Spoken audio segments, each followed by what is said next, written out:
विलासजी,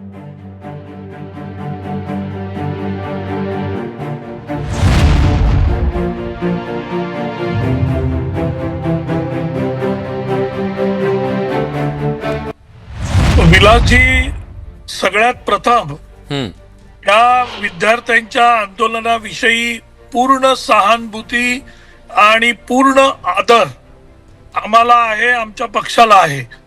आम्ही स्वतः विद्यार्थी होतो, आम्ही डॉक्टर झालो. नीट परीक्षेचा अभ्यास आणि त्याच्यातून जर तो पेपर फुटल्यानंतरच्या वेदना या त्यांच्या काय असतील याची जाणीव पण स्वतः आम्हाला आहे.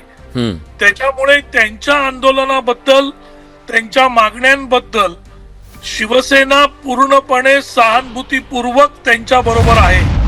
पण हे होत असताना त्यांच्या आंदोलनामध्ये स्वतःचं अस्तित्व राखण्यासाठी जे विरोधक काम करतायत, मग त्याच्यामध्ये उभाटा आली, त्याच्यामध्ये आप आली, त्याच्यामध्ये काँग्रेस आली.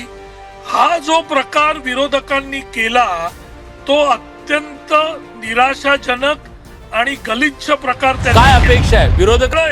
ऐका, देशामध्ये हे सगळं पसरलं गेलं, देशामध्ये सगळा मीडिया याच्या पाठीमागे लागला. त्यावेळी उद्धव ठाकरे उठतात आणि जंतर मंतरवर जातात. विरोधकांनी काय केलं की त्यांच्या खांद्यावर बंदूक टाकून स्वतःचा राजकीय अजेंडा राबवण्याचा प्रयत्न उद्धव ठाकरे, राहुल गांधी आणि केजरीवाल यांनी जो केलेला आहे तो अतिशय शरमेची गोष्ट आहे.